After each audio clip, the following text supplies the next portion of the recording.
Woohoo! And we're live once again on another Tuesday, and it's a new year. So it's a new year, new show, new topic. And I'm all by my lonesome today, but I got Bitmo Gillian. She's going to be joining me today.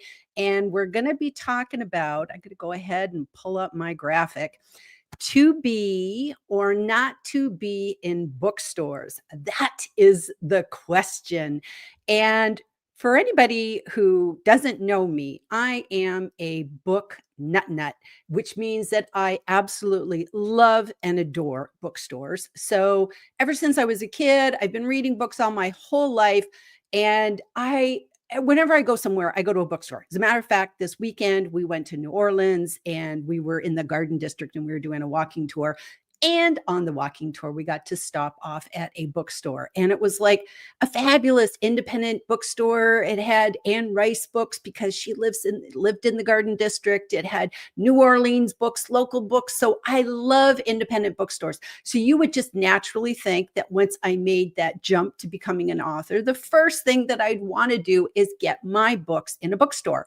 And that was the goal until I learned some stuff. So I'm going to talk about sort of what I've learned along my journey, because for the most part, I think people don't tell us the full story. So I like to tell people the full story so that we can all make an informed decision and so I'm going to go through all of the things that I've learned so that you can make a decision on whether bookstores are right for you.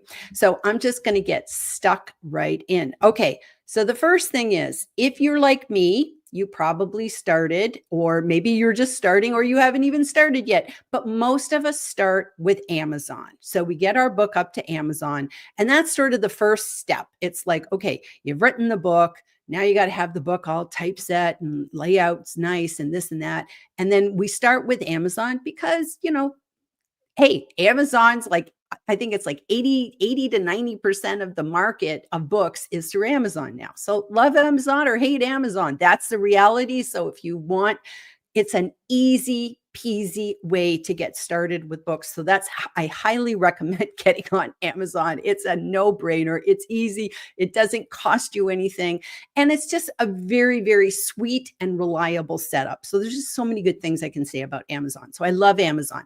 And it is a bookstore. It is a big online bookstore, but we're talking about brick and mortar bookstores. So we're talking about the Barnes and Nobles and then the independent ones, like I just talked about at the Garden District down in New Orleans. We're talking about all those bookstores. So the first thing is, people will tell you, oh yes, just get your book up to Amazon and bookstores will go ahead and order from Amazon. No, they don't.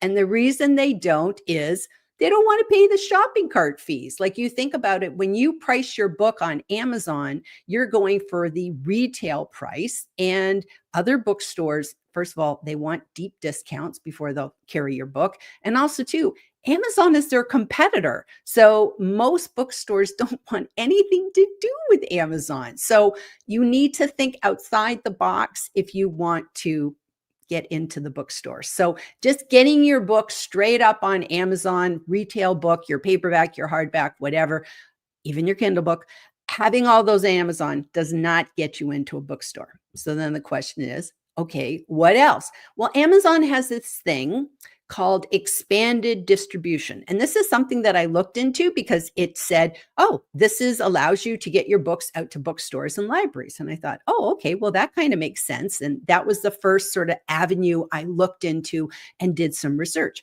So it actually does offer a wholesale price, which is what the bookstores want. Because you have to think about the bookstores. They're in it to make money. So if they buy it at the retail price, what are they going to do? Mark it up? Well, then they can't compete with Amazon. Why would anybody ever buy their books? So you have to keep those prices down at a wholesale discount. Otherwise, the bookstores, they can't make any money, and they need to make money. That only makes sense. So Amazon does, through this expanded distribution, which is just in the US and UK. So it doesn't go any further than that. And actually, Amazon doesn't even do this. It's offered through Amazon, but it's actually outsourced to Ingram Spark. So that means more hands are involved, which means more money gets distributed to Amazon and now also to Ingram Spark. So there's this like 60% royalty, 60% that Amazon and Ingram Spark is like saying that goes to the bookstore. It doesn't go to the bookstore. They get a shorter discount than that. It's called a short discount. And it's quite frankly, it's not enough. That the bookstores are like, it's not good enough for us. So by the time Ingram takes their cut and Amazon takes their cut, there's just not enough of a discount to count as a wholesale for your bookstores. On top of that, you only get 40% royalties, which isn't very much. And it's only paperback. So if you have a hardback, it doesn't even count. So you think about it and you go, well, what's the point of even doing this expanded distribution? And pretty much if you just Google it, nobody does. So nobody uses expanded distribution on Amazon. Just cross that off your list right now. So if you're going to go to who Amazon outsources their expanded distribution to, you go to Ingram Spark. So why not just go to Ingram Spark yourself, which you absolutely can. Now, Ingram Spark, there's other places, of course, but Ingram Spark is kind of the place to go. So you think online books, you think of Amazon for like all the big stuff. Ingram Spark is the one that everybody goes to because 40,000 bookstores, libraries, retail outlets, worldwide distribution. Like it's an amazing place. So it makes sense to go to Ingram Spark. It doesn't cost you anything. At one time, it actually cost you to set up an account and upload your books, but it doesn't cost you anything anymore. So it's free to set up an account. It's free to upload your books. You do have to pay for changes. So I think you got like a 60-day time limit. But then if you start doing revisions, you have to pay for each and every revision that you upload. So it's just something to keep in mind. And with Ingram Spark, just know that it's not quite as easy as Amazon. Amazon really is easy. So it's like there's still a lot of balls to juggle when you're doing Amazon, but it's really straightforward. And when you all of a sudden go over to Ingram Spark and you're just like, oh, now the cover doesn't work. I got to redo my cover. There's just so many things. And there's so many boxes that you're like, what does this mean? What does this mean? It's not as user friendly as Amazon. So you have to be very careful when you're using Ingram Spark, because if you tick wrong boxes, you can get into trouble. Plus, I'm going to tell you from personal experience, I'm using Ingram Spark now. I have found it is so slow. I uploaded a book the beginning of December. I wanted to do a hardback just to test it out. And I'm still waiting for my proof. It's been weeks and weeks and weeks. So this is not a fast system. Amazon, lickety split, you got your proof. It's really, really quick. Ingram Spark, if you were trying to meet like some sort of book launch date, it's going to be a challenge. So Ingram Spark, it's got really great wide distribution, but there are costs. Now, and this is the vague part that a lot of people don't tell you about. They say, oh, upload your book to Ingram Spark and you'll be in the catalog and 40,000 bookstores, libraries, and retail outlets will get your book. Well, just because you're in the catalog does not necessarily mean that a bookstore is going to order your book. So there's one thing to be in the catalog and another thing to actually get your book in the bookstore. So when it's in the catalog for Ingram Spark, it means that anybody in the bookstore could go to the catalog, see your book, and order your book. So if you tell people, go to your local bookstore and order my book, technically, people can do that, but it doesn't necessarily mean that Barnes & Noble says, oh, Gillian Whitney's published a book. Look, I see it in the catalog. Let's order 100 copies for, our top 10 stores across the country. It doesn't happen like that. So just because it's in the catalog does not mean bookstores are ordering it. So that's something to think of. So when you work with Ingram Spark, there's a couple of things that you need to know about. First of all, you have to have an ISBN number. ISBN is an international standard book number, and in the United States, you get it through Bowker. I think if you're in the UK, you get it through Nielsen's. Australia gets it through Bowker. And then other than that, it's country specific. If you're in Canada, they're free. So it's kind of cool. But in the United States, they're not free. So I think they're 125, 150, something like that. You can buy a block of 10 and it's a little bit cheaper, but you actually need an ISBN for every single format of your book. So you would need one for the paperback edition, and you would need one from the hardback edition. And if you've already published your book on Amazon and you used your own ISBN, it's great because you take that book, that ISBN goes with the book. So it doesn't matter if you go to Ingram Spark, you don't have to buy a whole bunch of new ISBNs. You can use the same ones that you used on Amazon. But if you use the Amazon free ISBN, which I recommend to first-time authors because you've got so much you're doing that, like, to start buying a block of 10 ISBNs and you've never even done a book before, that's a big leap for people. So it's like to go and invest in an ISBN, especially if you're doing paperback, hardback, whatever, Kindle, all these different ones. It makes you go, that's a lot of money I'm investing in these, ISBNs. So if you've used the free one with Amazon that Amazon graciously gives you, the catch is it ties you to Amazon. You can't take that with you. Somebody likens it to, like, if you go to a hotel and you use their sheets, when you leave the sheets behind. It's the same sort of idea. So it comes with the place, comes with Amazon, but you can't take it with you. So if you go over to Ingram Spark, now all of a sudden you have to make sure that you own your own ISBN. So that's a cost. You also have to set your book at a 40% discount for the bookstores because you're an unknown, you're a risk, and they don't want, and also on top of that, they want to make money. Bookstores want to make money. So you really have to set that good discount, that deep discount of 40% to the bookstores, or they're just not going to order your book because there's just not enough margin for them to make a profit. But here's the kicker. You also have to make your book returnable. And what that means is that bookstores, they have limited shelf space. And so if they order some of your books, it's not like print on demand. So that's what we do on Amazon. Somebody buys your book, Amazon prints it, ships it to them. With bookstores, they actually physically ship the books to the bookstores. They put the book in the bookstores. And then what happens is, if the book doesn't sell, the bookstore wants their money back. And if you don't make your book returnable, most bookstores will have nothing to do with you. So that can be very costly. So let me take you through that. So we talked about an ISBN, has to be owned by you. Let's talk about the wholesale. So before I get into the returnable, I want to talk about that wholesale. So I said you have to give 40% discount to the bookstores. So that means you actually have to select a 55% discount with Ingram Spark because Ingram wants their cut too. So there's 15% goes to Ingram, 40% goes to the bookstore, which means you only get 45% royalties. So that's what you get, when you look at the pie of, how everything is going here. So less royalties for you when you think about if you're up on Amazon and, 60% royalties versus, 45% royalties, or even if you talk about ebooks, like 70% royalties are amazing.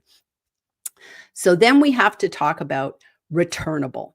So you have two options, and this is where a lot of people make the mistake of, first of all, you have to check returnable.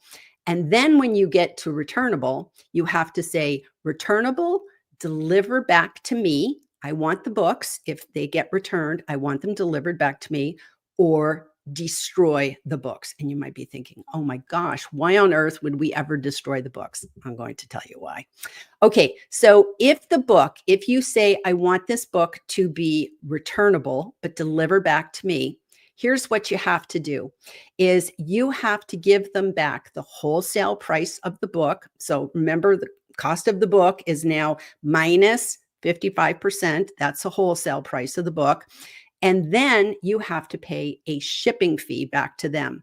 Now, if it's in your country, so like I'm in the United States, if I have it shipped back to me in the United States, it's $3 per book. If I have it from international, it's $20 by book. And so you can see how this could be quite expensive if we're not talking one or two copies. If you have books, remember, we have thousands and thousands of bookstores all over the world that these books could be at. And you can't control. You can't just say, okay, I only want Barnes and Noble in like Las Vegas. It's like it goes out in the catalog. So anybody in the catalog, if you have set that region that you want to have your book in that region, anybody in that region can buy your book. And so this can get very, very costly. And especially if you're talking about shipping from international, 20 bucks a book. So, just say for instance, you had 100 books, you start thinking about, oh my gosh, so I'm not what I get paid as a royalty. It's the wholesale price of the book. So I'm losing money on the deal and I'm paying for shipping. So that can get very, very costly. And the thing that so many people recommend is you actually say, destroy the books. So if the bookstore can't sell your book, they've been there for 6 months, 9 months, a year, however long they decide, okay, this book is not selling here, then if you go with the destroy my book, you won't get that book back. And usually what they do is they just rip off the cover, and that's how they destroy the books. And then they send the covers back to Ingram, and everybody gets paid, reimbursed. But it's horrible to think about your book being destroyed. It's a terrible thing. But on the other hand, having it delivered to you could be really, really expensive. So lots to think about there. So I kind of wanted to just, give some examples, and I'm terrible at math, which is why I had to put up a slide that kind of walks you through, because a lot of people are like, okay, I don't understand this. This is so confusing. So I'm hoping I can break this down for everybody. So this is an example off Ingram's website. So it made the math real easy for me. And they talked about an example of having a 400-page book, 6x9. It's typical, industry trade size, 6x9-inch book, and starting with a retail price of $25.99.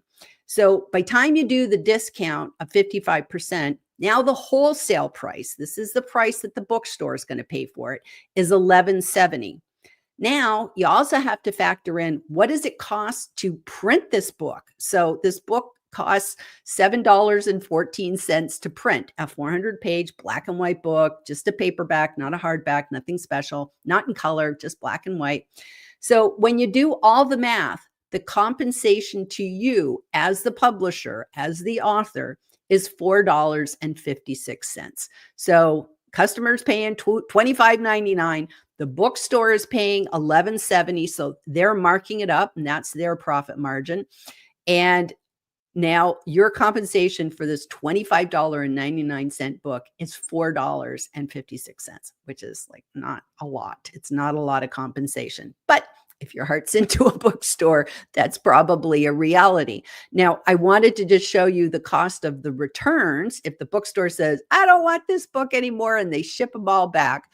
So you would have to pay the bookstore back $11.70 in the United States, plus $3. So now you're paying back $14.70, but you only made $4.56. So you can see it's costing you $10, about, thereabouts, $10 you're looking at out of your own pocket to pay back the bookstore. Now you get the book, but like, okay, great. Now multiply that by 100. You got 100 books sitting in your house, and now you're going to have to go out and sell those books yourself. So that's something to think about. And if you ticked the box by accident and you had international orders, now you're looking at $11.70, which is the wholesale price that you'd have to reimburse the bookstore for, plus $20 per book. So now we're talking about $31.70. And you're just like, oh my gosh. And I'm telling you, there are horror stories of people that have just 100 books, and all of a sudden they're getting a bill for $1,200 that they got to pay back. And it's like, it's a horror. So that's a huge risk that you could be having to take on with this. So it's lots to think about. I don't know. to be honest with you, when I kind of saw all those little details, I thought, I don't think it's worth it. I really don't think it's worth it. And I then began looking for alternatives. I'll tell you what those alternatives are in a second. But me personally, I said, as much as I love bookstores, I was not willing to take the cut in the compensation and the royalties, and then the risk with having my book having to be returnable. And to be honest with you, I don't think I could stand the thought of my books being ripped up and thrown away. I think it would just break my heart. So it was not for me. It was not for me when I saw that. So another thing that I want everybody to keep in mind is when how bookstores actually even operate, because with traditional publishers, they got a whole sales team. They got people that are like, we're talking about the McGraw-Hills and all those big publishers. They got people that are going out to these bookstores and they are in there, with deep pockets and lots of money, and they're getting their books placed where they want to have their books. And sometimes that's 6 months, 9 months out. So you just have to remember that you're working against people that that are traditional publishers. Maybe the author is a celebrity. So it's like I'm competing with Michelle Obama to get my book in the bookstore. Guess who's going to win? It's not going to be me. So, and then on top of that, there's even a whole thing in bookstores of spine out or front out. And so that essentially means here's G's book. Okay. So this is front out. You go to a bookstore and you see pockets, end caps, you see tables with the whole front of the book showing. That's because those people paid for it. The distributors paid for it. Most of the time we're going to be in a bookstore with spine out. So if you have a little teeny book, you just have to imagine your book is only being seen by the spine in a sea of books. So it's kind of like, I don't know, how much is that really going to be, helping you in terms of sales? And like, what if the staff shelve it in the wrong area? Nobody even sees your book. So it's just like, oh gosh, I don't know. I don't know if it's worth it for that. And then as a self-published person, now you are the one that's going to the bookstore and saying, hey, I'd like you to carry my book. And it can't, there's many different reasons why a bookstore would want to carry your book. Maybe you're going to assure them that there's going to be lots of sales because I'm going to come and I'm going to do a book event. I'm going to do a signing. I'm going to bring a whole load of customers in for you. It's like the bookstore's going to look at you and say, what's in it for me? That totally makes sense that a bookstore is going to do that. What's in it for me? So you have to kind of go, and you should have a media kit and other things that you could leave behind to convince them this book is great. Lots of reviews. This book is selling hotcakes on Amazon. Look at all these different sales I'm having. You want to convince those bookstores. So that's something. And the other thing is, do you want to do book tours, media things? There's a lot that will go into that whole PR of getting your book in bookstores as well. So something to think about. So I said I would talk to you about some of the alternatives. So one of the alternatives is consignment. So if you have your book, go to your local bookstore, go to the one that's, you might not want to start off with like the big box ones like Barnes and Nobles, but go to a bookstore that might be in your area and you tell them, I'm a local author. I just wrote this book. And consignment means you could give them 5 copies, 10 copies, and ask them, would you like my book? And the deal would be that you would give them a discount, but you'd only be paid after the books are sold. And sometimes you can work out a deal. You'll leave them for 6 months. You're not going to keep good records. Of course, you don't want to lose your books, but you can go ahead and keep good records. And then that way it's like you can say in 6 months, I'll come back and pick it up. Now there's no shipping costs. Now you don't have to worry about destroying your book. So that's a much easier way to go. And also think outside the bookstore. The bookstore doesn't have to be a local bookstore. It could be something that's related. So say, for instance, you do a travel book. Maybe you want to have it with like a clothing store that does travel items, and your book could go in there. Or maybe you did a book about dogs, and so maybe your book would be good to have in a pet store. There's so many different things that you can think outside the box with consignment. So I think that's a better way to go. And you're probably best to try and give them that deep discount, but now you're not paying Ingram and other people in between. It's just between you and the bookstore. So you will get more royalties because it's just cutting the deal with the bookstore and you. The other idea is to do what I did. I decided I wanted my book in Barnes and Noble, but I went with Barnes and Noble Press, which means Barnes and Noble online. And I used my Kindle book. I used my digital book. And so I decided that was the way I would get into bookstores. So I could check it off. Yes, I am in Barnes and Noble. That's all I ever wanted. And it was enough. And I get full royalties on that. So, of course, Barnes and Noble is taking some, but that is a lot better because you can just go like with an ebook. It's just easy. It's like there's no loss, there's no printing costs. So that's what I did is I went with Barnes and Noble. So anyways, there we go. That was what I wanted to kind of talk about today. I'll go and see if I have any comments or questions. I feel like I just gave a masterclass here, but it's like, I just thought this stuff was so important because these are the things people don't tell you. They just tell you, oh, just put your book up on Ingram Spark and you'll be in bookstores. It's absolutely not true. So I wanted everybody to know that. So I have Jeff here today with me, and he says, hello from snowy Columbus, Ohio. Gillian, namaste. It's cold and snowy everywhere today, guys. It is. Thank you for being here, Jeff. We got Debbie Weems is here, and both of them were on my show last week, which is absolutely wonderful. Thank you for being here today, Debbie. We have Pamela. Hi, all. Pamela's here. Yay. And Debbie says 2 events in one day. I guess they're bebopping from one event to another. So that's awesome. That's awesome. And Jeff says, Debbie, always a pleasure to see you, my friend. Veronica is here. She says, good day. She says, good day. And Kevin says, got to write one first, Gillian Whitney. You do. Kevin, I want to see you having your book done by the end of the year. I'm going to keep bugging you because I just know you have more than one book in you. So you have to get cracking. So we need to talk. And Jeff says, Kevin, you do know that Gillian can help you with that, right? I know. I'm like, just like this little bug. I feel like I'm on the planet here to just get everybody going. Kevin Turner, me too. Good. Maybe we have everybody just being an accountability, and I will make sure that you get on my show and we talk about your book. If you make a goal, then we might have a check-in. Maybe we'll have that would be a fun live, a check-in. How's our books coming along? Amazon is easy peasy if you have someone like you and Devin to help with the process. And, it is overwhelming. And I know that like when we kind of first help people go through Amazon, they're like, oh, there's so much to know. But that's why we always say, start with Amazon. Don't do Amazon plus Ingram plus this, plus that. There's other channels you can add later. And so I've just started adding online channels so that I've got my book out on Barnes and Noble and Hoopla and Overdrive. So, because I want to try and get in the libraries, and the libraries is a whole other live. I'll have to do a whole live about libraries, but there's just many ways. I got into iBooks, which is, with iTunes and Mac and stuff like that. So there's other ways, but keep it simple. Just go to Amazon first.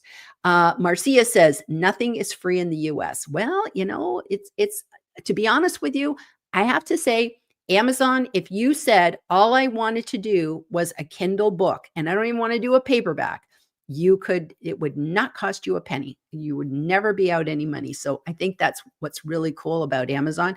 Even the paperback, it doesn't cost you anything because it's like you set the printing cost and the cost of your book. And so you could be like Jeff, he makes nothing. He makes pennies because we set it for the lowest possible price because Jeff, if he could have, he would have just made his book for free. So he definitely wanted to do that. Marcia says, so many nuggets. Thank you. Thank you. I'm glad some of this was helpful. Nice. Comprehensive overview of the pros and cons. Yes. Yes. And that's what I just want people to have that information to make the informed choices, because in the beginning I was like so confused and I went, I'm going to demystify this. This is crazy. If we had not used Amazon and with all these hidden costs, I would have had to have a financial sponsor to afford it. Yeah, it's amazing. And I know that there's some people that I know of one woman who got hit with a $1,200 bill. And she said, luckily, she had enough money and she was able to pay it. But she said she actually got turned off, doing bookstores, because she said with the amount of work that she had to do to get her book in bookstores and how little the compensation was, and then having this horrible return bill, never mind like if you have COVID, like when COVID hit, bookstores were turning books left over, hand over fist. So like authors were just like, oh my God, I have all these bills. So really, really scary stuff. Dave Cause says, wow, dollars, dollars, dollars. Yes. And we have to be so careful, checking those boxes whenever you're doing anything. If you don't understand what it is, step back and don't just click, click, click. And, and be careful if somebody's clicking on your behalf, make them explain it to you. Don't just, trust. Always make sure you understand. Can you do Ingram Spark and Amazon? Yes, you can. And what you can do is when you go to do Ingram Spark, you turn off Amazon because you've already worked with Amazon. So you don't want Ingram Spark selling your book on Amazon for you because now they're going to take a cut. So you can actually turn off Amazon, which is what I did. And I actually just did it to test because I wanted to say, how does this one work? So far, I'm not that impressed. So I'll wait until I get my book and see how the hard copy looks. The one nice thing that Ingram Spark does that Amazon doesn't is it can actually print a hard copy with a dust cover. That is not something Amazon can do. And you can also do pre-orders. So a lot of people like the pre-orders because you can't do the pre-orders only for Kindles, not for paperbacks. So that's one reason a lot of people like that. Dave says, great question, Pamela. Good, good, good. I'm glad the questions are coming along.